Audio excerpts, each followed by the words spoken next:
Welcome student, गणित का YouTube channel में आप सभी का स्वागत है। यहाँ पर हमारी सारणिक की जो डिटर्मिनेंट की 4.2 एक्सरसाइज आपकी शुरू होने वाली है। इससे पहले हमने 4.1 एक्सरसाइज की थी, जिसमें से मैंने बताया था आपको 1 से 2 क्वेश्चन जरूर मिलेंगे। और देखिए, इस एक्सरसाइज में से एक क्वेश्चन आपको जरूर एग्जाम में मिलेगा। तो आज जो हम क्वेश्चन कराने वाले, हो सकता है उन्हीं में से मिल जाए। और इसमें जो एक क्वेश्चन नंबर सेकंड है वो ज्यादा इंपॉर्टेंट है, सबसे ज्यादा आपके पेपर में वही रिपीट होता है। ठीक है। और अगर आप टेलीग्राम चैनल पर, सॉरी, हमारे इस चैनल पर नए आए तो सबसे पहले आप हमारे चैनल को सब्सक्राइब करें। और उसके बाद आपको हमारे यहाँ से अगर फ्री नोट्स वगैरह डाउनलोड करने हैं तो हमारे टेलीग्राम चैनल पर, व्हाट्सएप चैनल पर या हमारी वेबसाइट का लिंक आपको डिस्क्रिप्शन में दे रखा होगा। वहां से जाकर आप फ्री ऑफ कॉस्ट डाउनलोड कर सकते हो। उसके लिए आपको कोई चार्ज या कोई भी फीस आपको पे नहीं करनी होती है। तो अब हम स्टार्ट करते हैं 4.2 एक्सरसाइज। और देखिए, सबसे पहले इन्फॉर्मेशन आपको एक और बता देता हूँ। हमारे इस यूट्यूब चैनल पर आपको 9th की, 10th की, 11th की, 12th की और प्लस में ग्रेजुएशन लेवल की सभी मैथमेटिक्स की वीडियो मिल जाती हैं। और सभी जो वीडियो आपको, सबका मटेरियल आपको फ्री में दिया जाता है। और जो भी हमारी वेबसाइट पे चला जाएगा, वहां से आपको बुक्स वगैरह सब कुछ फ्री में डाउनलोड कर सकते हैं। आप चले जाइए पेज पर और वहां से डाउनलोड कर लीजिए। अगर अगर आपको किसी तरह की कोई दिक्कत आ जाती है डाउनलोड वगैरह करने में, तो आप मुझे कमेंट कीजिए, मैं आपको लिंक वगैरह शेयर कर दूंगा, जिससे आप इजीली वन स्टेप में वहां पर पहुंच सकते हैं।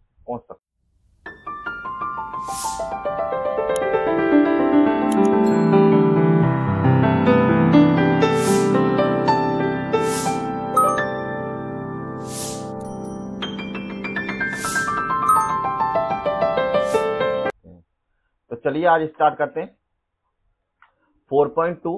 तो देखिए, इसमें सबसे ज्यादा इंपॉर्टेंट आपका क्या है, आपको त्रिभुज का क्षेत्रफल निकालना है। वैसे तो त्रिभुज का क्षेत्रफल निकालने बहुत सारे तरीके हैं, लेकिन अगर आपको कोऑर्डिनेट दे रखे हैं, मतलब आपको वर्टेक्स दे रखे हैं या आपको बिंदु दे रखे हैं, शीर्ष बिंदु, जैसे कि आपका त्रिभुज है कुछ इस तरीके से, ये आपको त्रिभुज दे रखा है। इसकी वैल्यू x1/1, इसकी वैल्यू x2/2 और इसकी वैल्यू x3 और y3। जब आपको इस तरीके से तीन शीर्ष के निर्देशांक दे रखे हो, तो उस कंडीशन में जो आप क्या कर सकते हैं, जो फॉर्मूला लगाते हैं आप, वो हम उसको बताने वाले हैं। तो सबसे पहले हमने पिछली कक्षाओं में सीखा है कि एक त्रिभुज के शीर्ष ये होते हैं, ये होते हैं या ये होते हैं। हमने इतने सारे शीर्ष हमने पता कर रखे हैं कि मतलब x1/1 हो सकते हैं, x2/2 हो सकते हैं या x3 और y3 हो सकते हैं। तो उसका जो व्यंजक है 1/2 x1 x2 माइनस के, सॉरी, x1 y2 माइनस के y3 प्लस में x2 y3 माइनस के y1 प्लस के x3 y1 माइनस के y2। इस तरीके से हम इस फॉर्मूले को पुट करके त्रिभुज का जो क्षेत्रफल है वो हम निकाल सकते हैं, मतलब एरिया ऑफ ट्राइंगल। और इस व्यंजक को सारणिक के रूप में इस प्रकार लिखा जा सकता है। और सारणिक के रूप में हम इसको इस तरीके से लिख सकते हैं, डेल्टा बोल सकते हैं, या इसको त्रिभुज का क्षेत्रफल बोल दीजिए। 1/2 x1/1, x2/2 और x3/3 1 के बराबर ये आपकी वैल्यू हो जाती है। ठीक। और सेम आपका we have learn in the previous classes that it is the vertex of the triangle are the x1/1, x2/2, x3/3, then its area given by the expression 1/2 x1/2 minus के by3, x2/3 minus के by1 या x3 1 और 2 के बराबर। अगर देखो किसी को आपको इस तरीके फॉर्मूला याद करने में दिक्कत होती है, तो मैं आपको एक और तरीका बता देता हूँ। जैसे कि यहाँ पर हम इसको याद कर सकते हैं 1 2 3, 2 3 1 और 3 1 और 2 के बराबर। ये हमेशा x की वैल्यू को डिनोटेड करेंगे आपके, और ये हमेशा आपके y की वैल्यू को। तो आप इस तरीके से भी इस फॉर्मूले को याद कर सकते हैं। ठीक है। तो फॉर्मूला आप जैसा आप चाहें उस तरीके से याद कर लीजिए। और देखिए, इसकी कुछ आपको कुछ इंपॉर्टेंट थिंग्स दे रखी हैं, तो उनको थोड़ा पढ़ लेते हैं। क्योंकि क्षेत्रफल एक धनात्मक राशि है, इसलिए हम सदैव एक के सारणिक में निरपेक्ष करते हैं। मतलब since area is a positive quantity, तो we also take the absolutely value on the determinant in the 1 के बराबर। मतलब हम जब भी इसको सॉल्व करेंगे, आपके पास हमेशा जो एरिया की वैल्यू पॉजिटिव ही आनी चाहिए। अगर मान लो इनकेस आपके पास नेगेटिव आ सकती है, तो आप लिख सकते हैं the area never be negative, then the area is, मतलब the area, the right area या द एरिया इज, आपकी जो वैल्यू है उसको आप पॉजिटिव में करके लिख सकते हैं अगर नेगेटिव आ जाता है तो। ठीक। यदि क्षेत्रफल दिया हो तो गणना में सारणिक को धनात्मक और ऋणात्मक दोनों का प्रयोग करना पड़ता है। लेकिन एक और कंडीशन है आपकी, जैसे कि ये आपको पता पॉइंट्स हैं, तो ये आपने एक्सिस पढ़े होंगे पिछली क्लासों में, 9th 10th में आते हैं आपके, कि अगर आपके एक्सिस है तो यहाँ पर y के पॉजिटिव, यहाँ पर y के नेगेटिव, यहाँ पर x के पॉजिटिव और यहाँ पर आपके x के नेगेटिव। तो जब भी आपके पास इस तरह की कंडीशन बन जाती है तो आपको ये पता होता है कि आपके जो निर्देशांक है वो पॉइंट में भी हो सकते हैं और सिंपल भी हो सकते हैं। ठीक, तो अगर आपको वैल्यू प्लस में या माइनस में दोनों की फॉर्म में दे रखी है तो आपको वैल्यू दोनों ही लगानी है। ऐसा नहीं है कि आपको जो वैल्यू दे रखी हो, जैसे कि मैं कहना क्या चाहता हूं, आपके पास x1 और y1 है और आपको वैल्यू दे रखी है 2 और माइनस के 3, तो इसका मतलब ये नहीं कि आप इसको पॉजिटिव करके लगाओगे, इस वैल्यू को पॉजिटिव नहीं करोगे, आपको केवल जो लास्ट में आंसर आएगा, एरिया आएगा, उसी को पॉजिटिव में बदलने का हक है आपको, और इसको नहीं बदल सकते क्योंकि ये तो आपके पॉइंट है जो किसी भी तरीके से रेखा पर टच हो जाते हैं। तो इसलिए कहने वाला ये पॉइंट आपके नेगेटिव हो सकते हैं लेकिन कभी भी एरिया आपका नेगेटिव नहीं होगा। नेक्स्ट में 3 संरेख बिंदुओं से बने त्रिभुज का क्षेत्रफल हमेशा एक जैसा होगा। अगर आपके बिंदु 3 संरेख है, संरेख मतलब एक ही रेशो में, एक ही उसमें डिवाइडेड हो जाते हैं रेशो वो, तो उसमें आपको क्या होगा, आपका हमेशा जो क्षेत्रफल है वो त्रिभुज का क्षेत्रफल वो 0 के बराबर हो जाता है, मतलब वो त्रिभुज बनना संभव ही नहीं होता है अगर आपका कॉलिनियर दोनों पॉइंट दे रखे होते हैं। हिंदी में इसे संरेख कहते हैं और इंग्लिश में इसको बोलते हैं कॉलिनियर पॉइंट। ठीक, तो अब देर नहीं लगाते हुए क्वेश्चन शुरू करते हैं। तो 4.2 एक्सरसाइज, जैसे कि आपको क्वेश्चन दे रखा है कि निम्नलिखित में दिए गए शीर्ष वाले त्रिभुज का क्षेत्रफल ज्ञात कीजिए, find the area of triangle with the vertex at the point given in the each following. तो आपको पॉइंट दे रखे हैं 1,0, 6,0, 4,3 के बराबर। जब आपको इस तरीके पॉइंट दे रखे हैं तो देखिए आप इसको मान सकते हैं x1 y1, इसको मान सकते हैं x2 y2 और इसको मान सकते हैं x3 और y3 के बराबर। तो आपको जो एरिया ऑफ ट्राइंगल का आपने क्या फॉर्मूला पढ़ा है, एरिया ऑफ ट्राइंगल बराबर 1/2 सिंपल में x1 y1 x2 y2 और x3 और y3 और यहां पर आपका 1 1 और 1 के बराबर। तो इस तरीके से आपने फॉर्मूला पढ़ रखा है।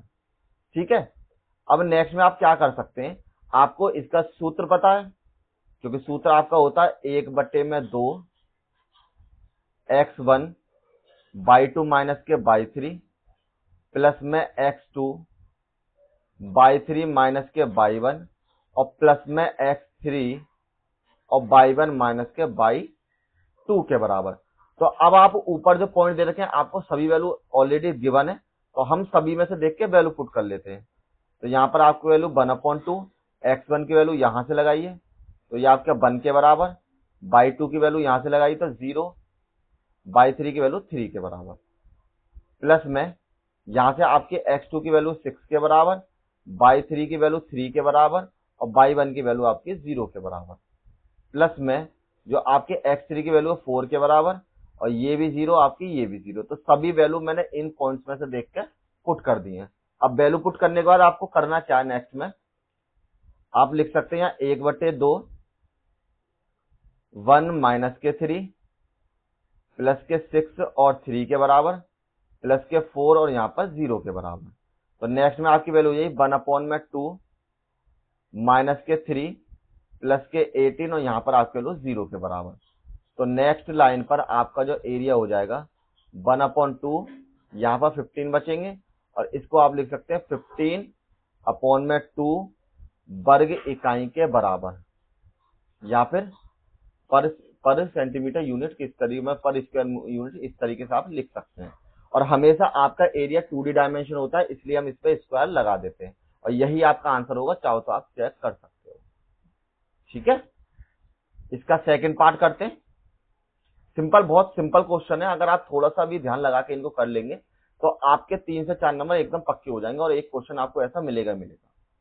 नेक्स्ट में आपको पॉइंट दे रखे हैं सेम उसी तरीके से x1 y1 x2 y2 और x3 और y3 के बराबर।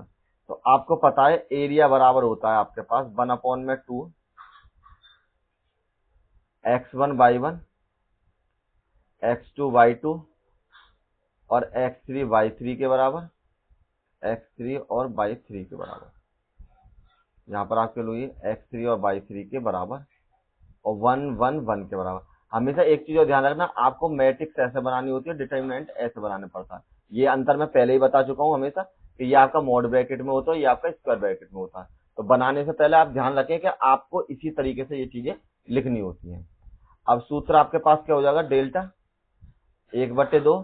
चाहो तो वैल्यू यहीं पुट कर लो आप, क्योंकि उसमें तो मैंने बाद में पुट करी थी, और इसमें आप चाहो तो यहाँ भी पुट कर सकते हो। तो इसलिए मैंने आपको दोनों ही तरीका बता दिया, जिस तरीके से आप चाहें उस तरीके से इन वैल्यूज को पुट कर सकते हैं। तो डेल्टा की वैल्यू ये 1/2। अब इसको सूत्र लगाइए। सबसे पहले x1 2 के साथ, तो आपके ये दोनों कैंसिल, तो यहाँ पर आपकी गुणा होके हो जाएगी। मतलब कि यहाँ पर सिंपल लिख देते हैं, नहीं पहले हम फॉर्मूला का वही लिख देते हैं, 1/2 x1 बाई 2 माइनस के बाई 3 प्लस में x2 और बाई 3 माइनस के बाई 1 और प्लस में x3 और यहाँ पर बाई 1 माइनस के बाई 2 के बराबर। तो ये जो फॉर्मूला आपको दे रखे हैं, देखिए बाई 2 की वैल्यू कितनी है आपके पास, यहाँ से देख लीजिए 1 के बराबर, और बाई 3 की वैल्यू कितनी है आपके पास, सॉरी बाई 1 की वैल्यू कितनी है आपके पास, 7 के बराबर। तो यहाँ पर 7 लिख लीजिए, प्लस में 7, और यहाँ पर जो आपकी वैल्यू है अब आपको x3 और बाई 1 की, तो यहाँ लगा लीजिए 8 माइनस के 7 के बराबर, प्लस में 1 और प्लस में 10। ये जो आपकी वैल्यू है थर्ड वेरिएबल है आपका 10 के बराबर। तो यहाँ रख लीजिए 10 की वैल्यू, और आपकी जो ये वैल्यू हो जाएगी किसके बराबर हो जाएगी, यहाँ पर 10 रखने पर अब आपको करना बाई 1 माइनस के बाई 2, तो 7 माइनस के 1 के बराबर। सभी वैल्यूज मैंने इसके अकॉर्डिंग पुट कर ली है। तो यहाँ पर आपके वैल्यू 1/2 2 माइनस के 6 के बराबर, प्लस में 7 इंटू 1 के बराबर, प्लस में 10 इंटू 6 के बराबर। तो 1/2, यहाँ पर आपके वैल्यू 12, यहाँ पर 7 और यहाँ पर आपके वैल्यू 60 के बराबर। तो नेक्स्ट में जो आपकी वैल्यू यही 1/2 के बराबर, और यहाँ पर आप चेंज कर लीजिए थोड़ा सा, तो ये आपके वैल्यू 67 के बराबर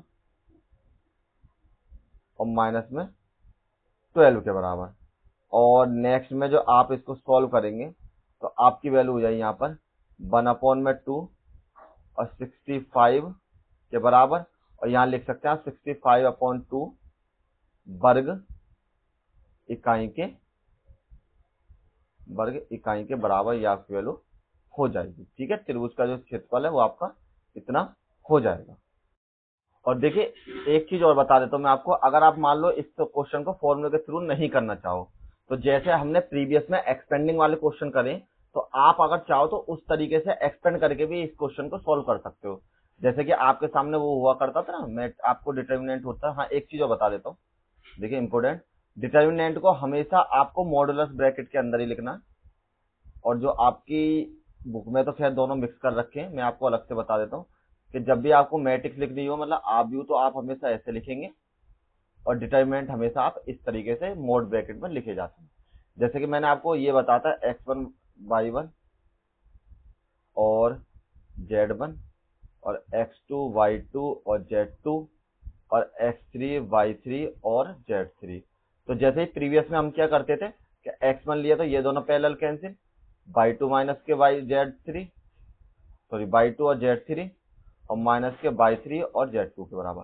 तो इसमें दूसरा वाला आपका माइनस आ जाता था, क्योंकि y1 लेने पर ये दोनों कैंसिल, तो यहाँ पर आपके हो जाएगी x2 और z3 के बराबर।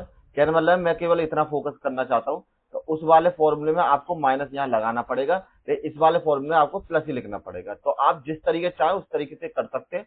तो चलिए एक क्वेश्चन में इस तरीके से और करके दिखा देता हूँ आपको, तो जिससे आपको लगेगा दोनों तरीके से हम इस क्वेश्चन को सॉल्व कर सकते हैं। और इसको हटा देता हूं क्योंकि इसकी आपको पीडीएफ में कोई आवश्यकता नहीं। तो चलिए अब चलते हैं नेक्स्ट क्वेश्चन पर, क्वेश्चन नंबर 2। इसका सेकंड पार्ट उसी तरीके से दे रखा है। निम्नलिखित प्रत्येक में से दिए गए शीर्ष के त्रिभुज का क्षेत्रफल निकालना है, जिसमें आपको ये दे रखा है x1 y1 x2 y2 और x3 और y3। आपको पता है त्रिभुज का जो क्षेत्रफल होता है 1/2। ठीक है, तो एक काम करो, पहले इसे मैट्रिक्स की फॉर्म में लिख लेते हैं, मतलब डिटर्मिनेंट फॉर्म में।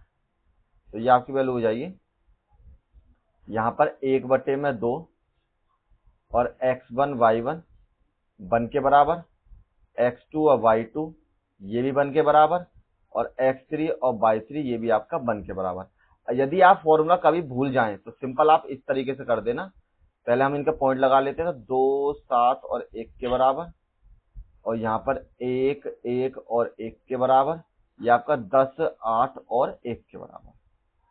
ठीक है, इस तरीके से इन वैल्यूज को आप लिख लीजिए सभी को। 1 को थोड़े ठीक बना देता हूँ, तो ये जो आपकी वैल्यू हो जाएंगी, यहाँ पर भी 1, यहाँ पर भी 1 और यहाँ पर भी 1। ठीक, अब आपको देखिए जैसा एक्सपेंड हमने पीछे करा था उसी तरीके से एक्सपेंड करते हैं। तो एक्सपेंडिंग बाय R1 के रेस्पेक्ट में हम इसको एक्सपेंड कर देते हैं। तो डेल्टा की वैल्यू 1/2, यहां से सबसे पहले हम 2 लेंगे, तो पैरेलल में ये वाला कैंसिल और ये वाला कैंसिल, इसकी मल्टीप्लाई इधर तो 1 और इसकी मल्टीप्लाई इधर तो -8 के बराबर। ठीक है, नेक्स्ट में हम लेते हैं -7, तो पैरेलल में ये कैंसिल और ये कैंसिल, तो 1 की मल्टीप्लाई 1 के साथ करी 1 और 10 की मल्टीप्लाई इसके साथ करी 10 के साथ। ये ध्यान रखना, इसका सेकंड वाला टर्म हमेशा माइनस आता है, और प्लस में 1 के साथ। तो अब हम लास्ट वाले को रिमूव कर लेते हैं, तो यहाँ पर जो आपकी वैल्यू हो जाएंगी सिंपल में, ये पैरेलल में कैंसिल, यहाँ पर आपकी वैल्यू 1 के बराबर, तो आपकी जो वैल्यू हो जाएंगी यहाँ पर 8 माइनस के 10 के बराबर। तो कहने का मतलब क्या है, हमने इन वैल्यूज को सिंपल जैसे हम एक्सपेंड करते हैं उसी तरीके से एक्सपेंड कर दिया। अब इसको सॉल्व कर लेते हैं, तो 1/2, यहाँ पर आपको 2 माइनस के 7, यहाँ पर -7 और -9, और नेक्स्ट में जो आपकी वैल्यू हो जाएगी प्लस में 1 और -2 के बराबर। नेक्स्ट में डेल्टा बराबर 1/2, यहाँ से आपकी वैल्यू -14, यहाँ से आपकी वैल्यू 9 7 63 67, और यहाँ से आपकी वैल्यू -2 के बराबर। तो माइनस माइनस को प्लस कर लो पहले, तो आपका जो एरिया हो जाएगा 1/2 -16, ये माइनस माइनस प्लस हो जाएंगे, और प्लस के 63 के बराबर। और जब आपके पास इतनी वैल्यू हो चुकी है तो इसको घटा लीजिए, 6 और 7 बचेंगे यहाँ पर, बराबर आपकी वैल्यू है 47/2 वर्ग इकाई के बराबर। तो आप इसको ऐसे कर ले, या फिर आप इस फॉर्मूले को ऐसे कर सकते हैं, यहाँ पर डेल्टा बराबर 1/2 x1 y2 माइनस के y3 और प्लस में x2, यहाँ पर y3 माइनस के y1 और प्लस में x3 और y1 माइनस के y2 के बराबर।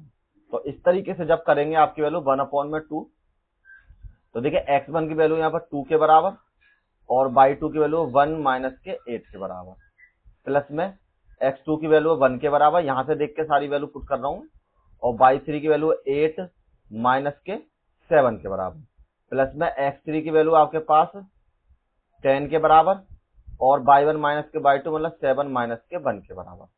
तो आपकी वैल्यू 1/2 यहाँ से 2 हो जाएगा, यहाँ से आपकी वैल्यू होगी -7 के बराबर, प्लस के 1, यहाँ से आपकी वैल्यू 1 बचेगी, और प्लस में आपकी वैल्यू यहाँ से बचेगी 10 और 6 के बराबर। नेक्स्ट में आपकी वैल्यू 1/2, यहाँ पर आपकी वैल्यू -14 प्लस के 1 के बराबर और प्लस के 60 के बराबर।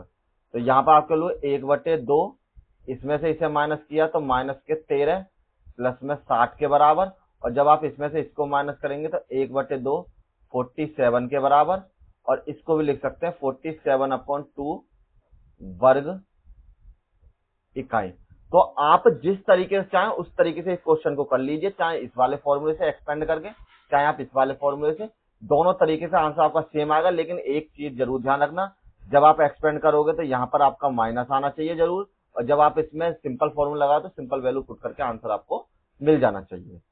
तो इसका थर्ड पार्ट करते हैं सेम उसी तरीके का। ये आपके वैल्यू x1/1, ये x2/2, और ये आपकी वैल्यू है x3 और y3 के बराबर। तो हम फॉर्मूले के थ्रू ही करते हैं।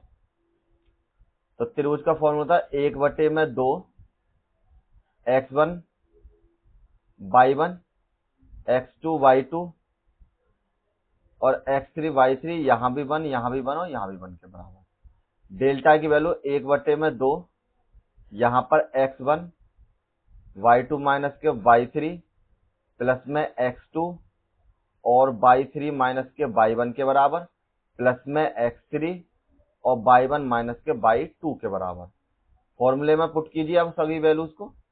तो 1/2 x1 की वैल्यू आपकी माइनस के 2 और y2 की वैल्यू 2 और यहाँ से y3 की वैल्यू 8, तो इसको कर लेते हैं प्लस के 8। देखिए माइनस इसमें पहले से अवेलेबल था, माइनस फॉर्मूले का था, तो ये आपकी वैल्यू प्लस हो जाएगी। नेक्स्ट में आपको लिखना है x2, तो 3 के बराबर, y3 की वैल्यू माइनस के 8, y1 की वैल्यू यहाँ भी माइनस है, तो इसको कर लेते हैं प्लस के 3 के बराबर। प्लस में x3 की वैल्यू आपके पास माइनस के 1 के बराबर, तो इस वैल्यू को लगाइए यहाँ पर माइनस के 1 के साथ। तो माइनस के 1 और y1 की वैल्यू आपकी माइनस के 3 और y2 की वैल्यू आपकी माइनस के 2 के बराबर। नेक्स्ट में आपकी जो वैल्यू हो जाएंगी डेल्टा बराबर 1/2 माइनस के 2 और 2 प्लस के 8 हो जाएंगे आपके 10 के बराबर, प्लस के 3 यहाँ पर आपके वैल्यू 5 के बराबर, माइनस के 1 यहाँ पर भी आपके वैल्यू 5 के बराबर। और नेक्स्ट में आपकी वैल्यू डेल्टा बराबर 1/2, तो यहाँ से आपकी वैल्यू थी माइनस के 20 के बराबर, यहाँ से आपकी वैल्यू थी माइनस के 15 के बराबर, और यहाँ से आपकी वैल्यू थी प्लस के 5 के बराबर। ठीक है, तो नेक्स्ट में आप कर सकते हैं 1/2, ये आपके वैल्यू माइनस के 20 और इसमें से इसको माइनस की लीजिए तो माइनस के 10 के बराबर, और बराबर आपके वैल्यू ये 1/2 माइनस के 30 के बराबर, और इससे आप इसको डिवाइड कर दिए 30 को, तो आपकी वैल्यू यही माइनस के 15 के बराबर। तो यहाँ पर आपको मिला डेल्टा की जो वैल्यू है वो माइनस के 15 के बराबर। और मैंने आपको बताया था कभी भी आपका एरिया नेगेटिव में नहीं होता, तो यहाँ लिख दीजिए कि क्षेत्रफल ऋणात्मक नहीं होगा। तो आपकी वैल्यू ये डेल्टा बराबर 15, मतलब त्रिभुज का क्षेत्रफल बराबर 15 वर्ग इकाई के बराबर। ठीक है, और यही आपका आंसर यहाँ पर हो जाएगा। और ये चीज मैं बताना चाह रहा था कि कभी आपके पास नेगेटिव आ जाए तो इस तरीके से आप इसको कर सकते हैं। नेक्स्ट में दर्शाइए कि बिंदु a, b प्लस के c और a, c प्लस के a और c, a प्लस के b संलेख हैं। कहने मतलब क्या है, जब आप इसको सॉल्व करेंगे तो आपकी जो सॉल्यूशन है वो 0 ही आना चाहिए आंसर। अगर आपका 0 है तब तो आपको पता पड़ जाए कॉलिनियर है, और इसने कह रखा है कि कॉलिनियर दिखा नहीं आपको, तो कॉलिनियर ही होंगे। अगर आपका 0 नहीं आता है तो समझ लीजिए आपने कहीं ना कहीं सवाल में गलती कर दी है। तो ये आपका x1 y1, ये आपका x2 y2 और ये आपका x3 और y3 के बराबर। तो हम उसी तरीके करते हैं। Formula 1/2 x1 y1 x2 y2 x3 y3 1 1 और 1 के बराबर। तो यहां पर आपकी वैल्यू यही 1/2 a और b प्लस के c के बराबर, b c प्लस के a के बराबर, c a प्लस के b के बराबर। यहां पर भी 1 और यहां पर भी 1 के बराबर। अब आप इसको एक्सपेंड वाले रूल से करते हैं। ठीक है, एक एक उससे कर लेते हैं और एक उससे, जिससे आप दोनों की प्रैक्टिस आपकी बन रहे हैं। एक्सपेंडिंग, यहां पर लिखिए एक्सपेंडिंग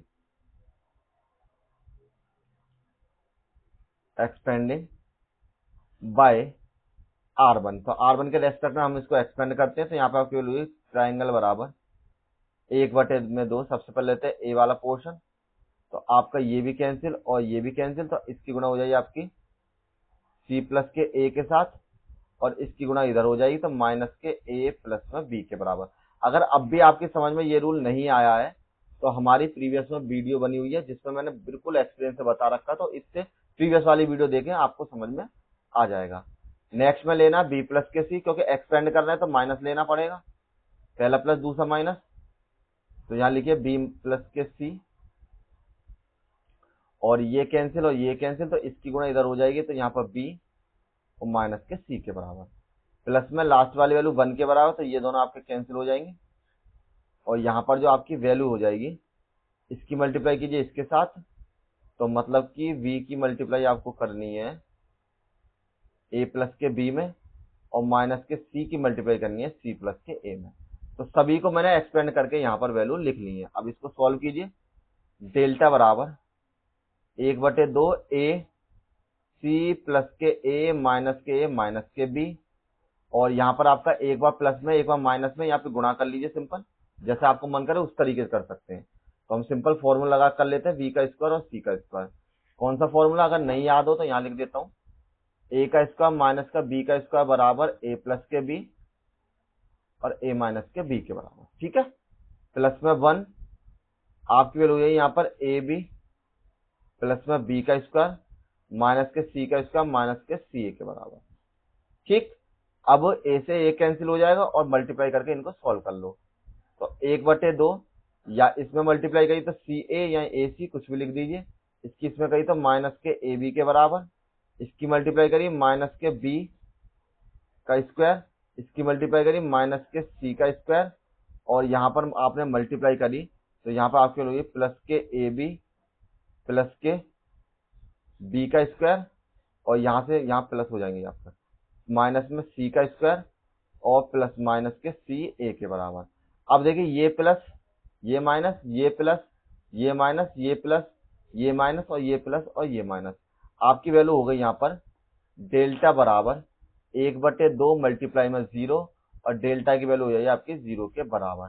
तो आप कह सकते हैं कि ए बी एंड सी